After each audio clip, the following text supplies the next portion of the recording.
Iwan. Sino gumawa? Paano nagsimula? Iba't ibang maniniwala.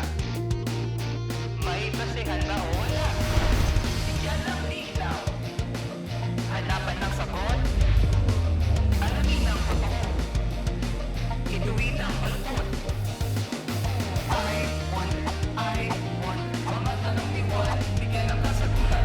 I want. Mga tanong ni Juan, bigyan ng kasagutan. I want. Mga tanong ni Juan, bigyan ng kasagutan. Mula nung bata ako, Nung maliit ka pa. maliit pa ako, when I was a children,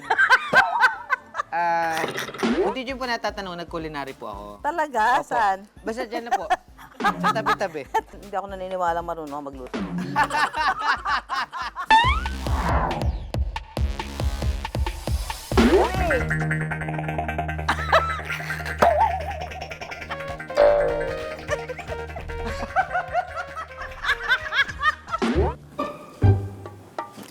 Harap!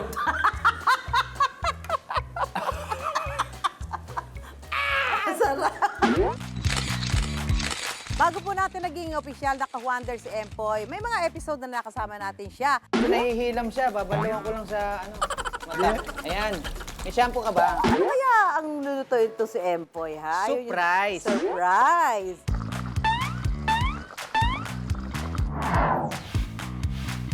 At syempre doon sa mga episode na yon, syempre hindi mawawala ang pagkain. Ay, ba't gumagalaw pa eh? Gumagalaw nga, mama. Gumagalaw Ayan pa o. yung mga ano, galamay niya. Buhay lang. to eh. Tingnan mo to parang postizo ng lolo ko. Kaya naman ngayong gabi, sit back and relax, mga ka-wonder. Sagutan namin ang Unforgettable Food Trip Challenge with Susan and Empoy. It's as well as.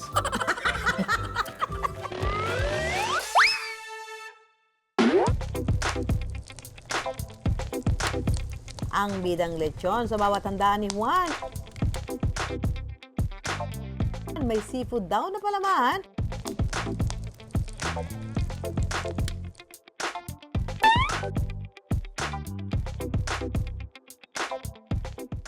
Kaya hindi na ito pinalampas ni Empoy na lutuin at lantakan sa kanyang kauna-unahang guesting sa I Wonder. Crispy, crunchy, juicy. Sino ba namang makatatanggi sa lechon? Kaya naman kapag may handaan, dito sa La Loma, Quezon City ang takbuhan. Pero alam niyo ba, may isang lechonero raw rito na may pakulong kakaiba. Kilalanin natin ang ka-wonder nating si Monchi, ang may-ari ng Monchi's Lechon. Higit 3 dekada nang naglalechon si Monchi rito sa La Loma. Parte ito ng ating kultura, ang lechon, ang simbolo ng tagumpay at kasagana at pagmamahal sa pamilya sa kulturang Pilipino. Ang dating simpleng lechon na kanyang itinitinda, nilagyan niya ng palaman. Magandang umaga mga ka-wonder. Nandito po tayo ngayon sa La Loma upang bisitahin ang isa sa pinakamasarap na lechonan dito, ang Monchi's Lechon. Alright, let's proceed ourselves. Magandang umaga po, Tito Monchi. Good morning, Empoy, Idol! Yes po, magandang umaga po sa inyo. Magluluto tayo ng seafood lechon. Kung di nyo po na itatanong, this is my first time po na magluluto po ng seafood lechon. Matapos paghalu-haluin ng mga pampalasang gagamitin, ilalagay na natin ito sa loob ng baboy. Sorry hipon budol. Ilalagay ko mga pinsan mo muna. Isinunod na ngang ilagay ang mga espesyal na palaman, ang sugpo at alimango, kasama ang pampabango na tanglad. Mainit. Kasi ito ang pinakamahal na seafood. Opo. So, ito ang pinakamasarap. Po, tsaka ang taba, tignan niyo po. Yes. Di ba mataba yung ano? At kapag all-in na ang seafood at pampalasa, oras na para manahi ng lechon, ha? Siyempre, hindi pa huli si Empoy. Susubukan niya ring tahiin ang baboy. Para kang nagsisintas na sapatos. Eksakto. Di ba? Oh. Tingnan natin kung kaya natin. Anong sinulit po ba yung ginagamit nyo na to? Abaka yan, kasi ang abaka hindi nasusunog sa charcoal, sa mataas na init. Baka pumasok to. Pumasok nga. Pumasok. Para ka nagpapaligo ng baby nito eh, no? Wait lang, wait lang po, Sir Monchi. Medyo nahihilam siya. Babaluan ko lang sa ano. Ayan. May shampoo ka ba? Kuya Jaime, shampoo. Wala kang shampoo. Sorry. At gaya ng tradisyonal na pagluluto ng lechon, oras na para paikutin ito sa ibabaw ng uling sa loob ng mahigit 1 oras. Yung pagkakataon na pagkaluto na yung lechon, may sign po ba siya? Umaano ba siya para siya nasa jeep? Pumapara ba siya? Alam mo, nalalaman naman namin pagluto ng lechon. Yung siko niya mapula na.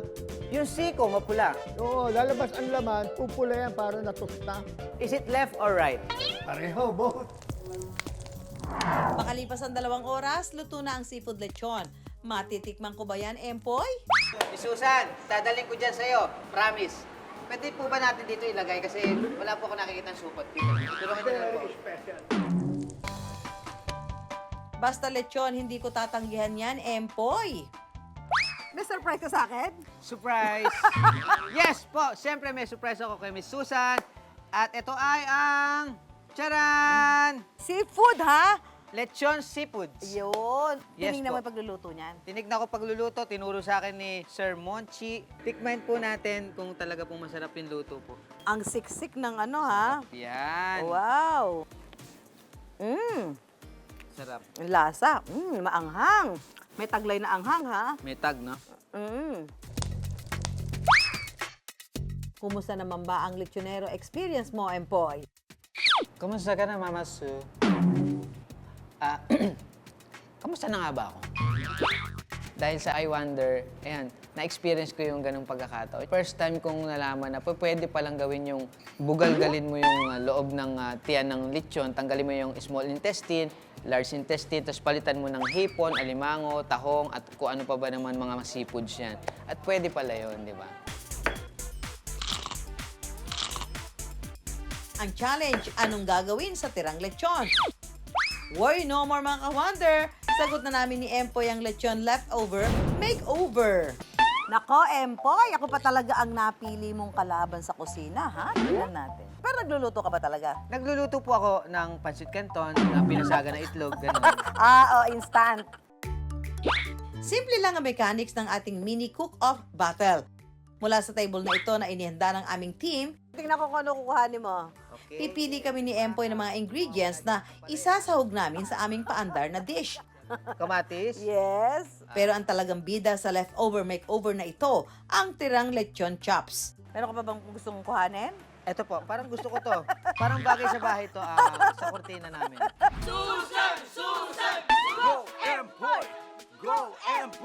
Sino kaya ang mananalo sa aming leftover lechon cook-off? Ano kaya ang luluto ito si Empoy, ha? Yun yung- Surprise! Surprise! Surprise as sabaw tsaka kanin. Surprise. Aba, competitive itong si Empoy, ha? Ang lulutuin ko ay lalagyan ko ng repolyo. Huwag kang manggaya. Tara na at sisimulan na ang bakbakan sa kusina. Kung di nyo po natatanong, nag-culinary po ako. Talaga? Opo. Saan? Basta dyan na po. Sa tabi-tabi. May natutunan ka? Opo, tournay. Yung salitang tournay, yun sa ganito, tinotournay. Hindi ako naniniwala marunong ako magluto.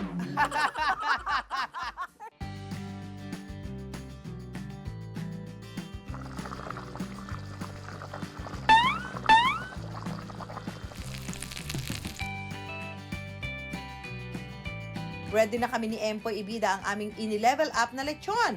Napapanood nila ako lagi sa sinihan. Ito ay Sinegang. Ito ay... Bukayo. Ito ay lechon lumpiang ginarote. Kasi di ba nilechon na siya, hinimay mo pa siya. Talagang garoteng-garote yung laman nitong lumpia na ito. Oh, natakam na rin ba namin kayo? Husgahan nyo na rin ito mga ka-wonder. Masarap, pero medyo matabang. Mas masarap yung yung lumpiang lechon. Malasa at saka perfect. Masarap siya, pero hindi siya maasim. Like the usual sinigang na maasim dapat. Parang mas okay ito. Yung lasa nung liempo at nung gulay, mas masarap. And the winner is... Lumpiang Lechon! Oh gosh! Thank you so much for the recognition. Congratulations for the best policy and you are coming from the Yeah, earth. for the Good Manners and Right Conduct Award. Hindi lang sa Pilipinas naka-enjoy ng food trip at kumasa sa mga challenge natin si Empoy, pati sa South Korea, nakasama rin natin siya. Expectation for the food. Siyempre paborito ko yung kimchi talaga. At yung mga iba pa nilang pagkain na katulad ng mga samgyeopsal. Ang aming first stop, ang pinakamalaking seafood market sa Busan, South Korea, ang Jagalchi Fish Market. Yeah, mga ka-wonder, dito ho tayo ngayon sa pinakamalaking seafood market dito sa South Korea. Dito Yes. sa Busan, di ba? Ayan, ako, ay nakita na sa paligid, iba-ibang klase ho ng mga... Grabe, Empoy, ho. Di ba? Alam mo ba, Mama, favorite ko yung mga tahong, mga talaba. Pero nakita ko dito, nandito yung mga tiyahin nila, mga tito nila. Hindi, Di ba? mga lolo't lola. Ay, sorry naman. Mas maganda mag-try tayo kung ano pwede natin lutuin, okay? Let's go! Alright, let's go! Yeah, let's go! Sa labas ng palengke, matatagpuan naman ang iba't ibang kainan kung saan pwedeng magpaluto. Pero teka, karamihan ng seafood dito kakaiba. Ano, dapat talaga pag pumunta kayo dito sa Busan, ito siguro ang talagang wag na must na gawin nyo. Oo. Magpunta kayo dito sa seafood market. Paluto kayo ng mga pagkain na yan, di ba? Huwag nilang kakaligtaan. Para sa challenge namin ni Empoy, kailangan naming mamili ng 5 seafoods na kakainin namin ng hilaw.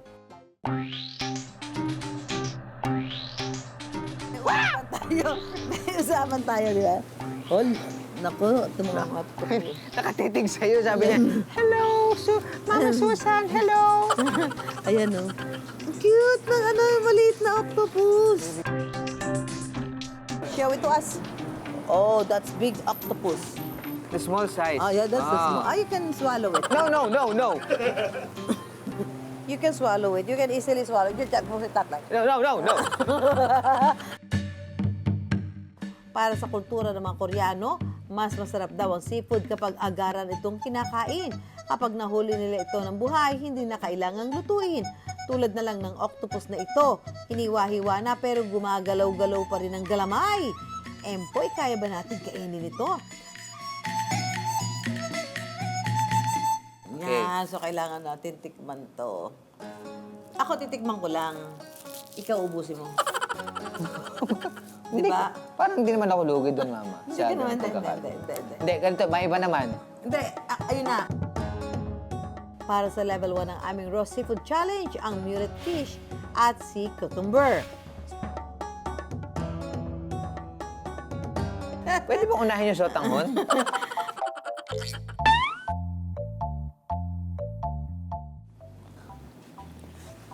Makuno. Wala siyang aftertaste. Alam mo, fresh? Kaya parang parang sipon. So, masarap. Masarap siya. Magugustuhan niyo yan.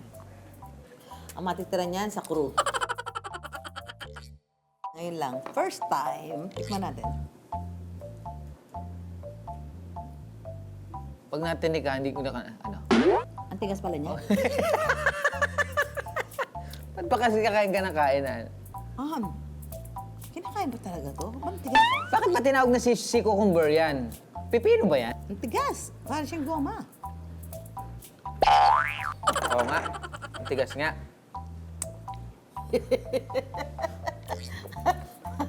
Ang tigas, di ba? Kailangan, lulunukin lang ba yun? Para siyang, yung interior ng gulong. Sunod naman ang abalone o kapinan sa mga kababayan nating Cebuano. Tingnan mo to parang postizo ng lolo ko. Ganito yung pinakagilagid nun. Ganito lang. Pero ito yung puyat. Kasi mapink-pink yung ano, may tulog May eh. lagay sa baso kung talaga mukhang puti. Alam mo siguro kung sanay na sila kumakain dito ng mga ganito, yung matigas sa atin, sa kanila baka okay lang. One to the jet. It's as well as.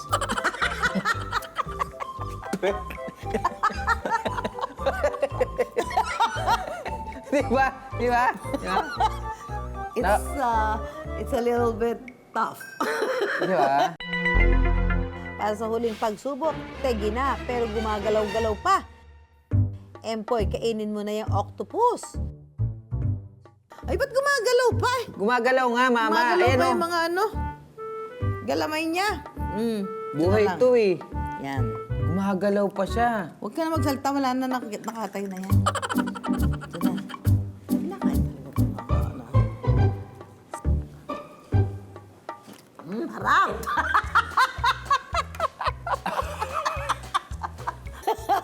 Nagmukha ka octopus. Totoo ba, Ito ma? ang mukhang ulo ng Oh, octopus. no. Grabe siya. Grabe yung ano, lasa. Hindi, first time ko talaga makakain ng ganyan. Next space! Aba, teka, anong hinihirit ng cameraman ko na take 2? Take ko kaya. Ay, ganon. I Wonder Team, hindi lang kami ni Emboy ang dapat kumasa sa challenge. Kayo rin! Charlie. Parang CCTV. Oh, game! Dami sinasabi ni Kuya Char. Charlie. Charlie, open your mouth! Open your mouth, Kuya Open your Char. mouth! Open your mouth! Open your mouth. Oh. Open your mouth!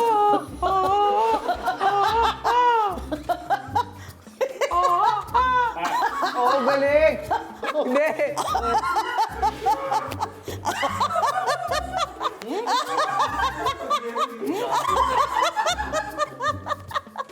Open your mouth! Sumawa!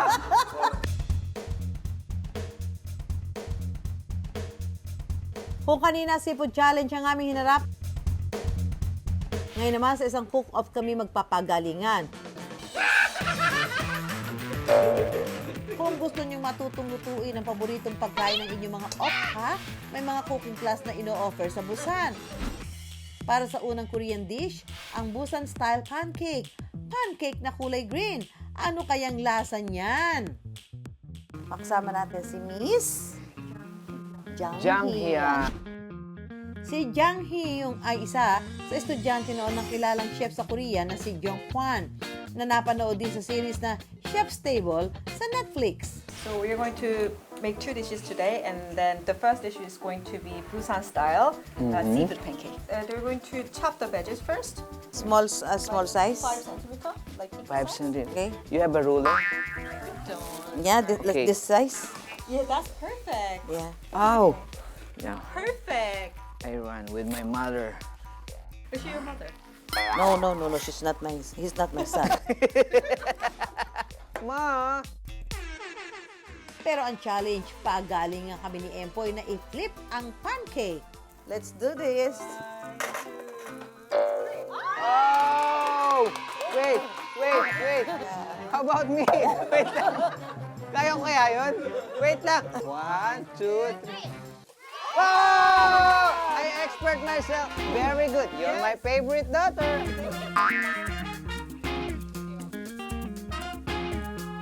Ano yan, torta? Mama, Torta ba yan? this is what you call pancake. Ang cake ng mga punk. Para sa susunod na dish, ang stir-fried octopus. Pero bago kami magsimula, Empoy, anong nangyari sa iyo yan? Don't do that yourself. Don't do that. Kasi gusto niya umupo eh. Yung isa.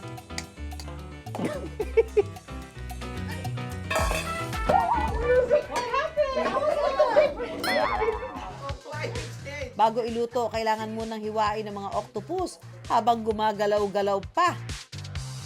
How will I cut that? Mama, don't be afraid. Octopus is almost dead. So I need to cut the head.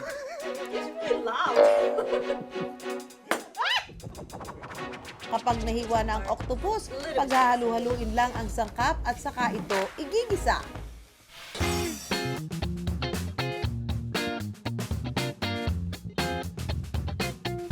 At para husgahan kung sino sa amin ni Empoy ang panalo, ang hurado, syempre dapat Koreano. Ang tour guide namin sa Busan na sina Donnie at Johnny. I-judge nila ang aming luto base sa presentation at syempre sa lasa.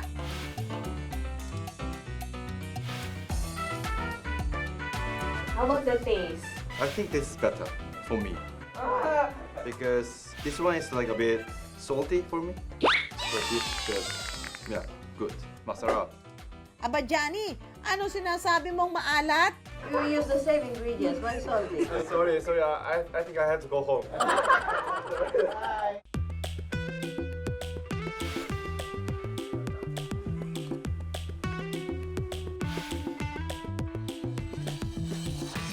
Yeah, just good looking. The taste? This one. Because this one is too salty. Very salty. Ay, mama sa'yo, salty.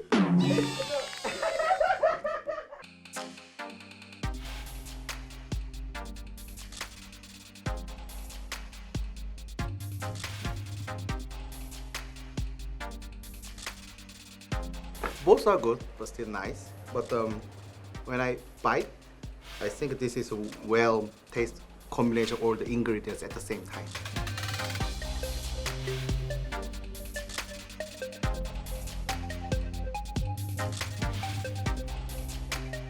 Really, really both are good. This one for me. Ay, nakatabla pa ng puntos itong si Empoy. 2 points sa kanya at 2 points pa sa akin. It's a tie! Nagpunta ako sa Busan, ang timbang ko noon is 55. Tapos umuwi ako, 58 na ako. Kaya sobrang busog ako talaga. Marami ng adventure ang ating programa at ngayon doble na ang saya dahil may kasama na tayo sa Lakwatsa, Tawanan. Hindi ako naniniwalang marunong ako magluto. At kasamang may pagmamalaki ang ating pagka-Filipino.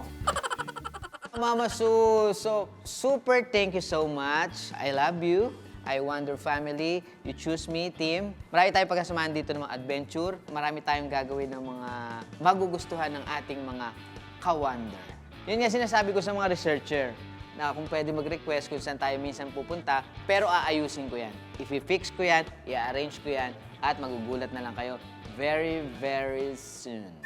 Mga ka-wonder, kung may mga topic po kayo na gustong pag-usapan, mag-email lang po kayo sa iwondergtv@gmail.com. Ako po si Susan Enriquez. I-follow niyo rin po ang aming mga social media accounts sa X, TikTok, Instagram, at Facebook. Kita-kita po tayo tuwing linggo ng gabi sa GTV, alas 8. At ang mga tanong ni Juan, bibigyan namin ng kasagutan dito lang sa I Wonder!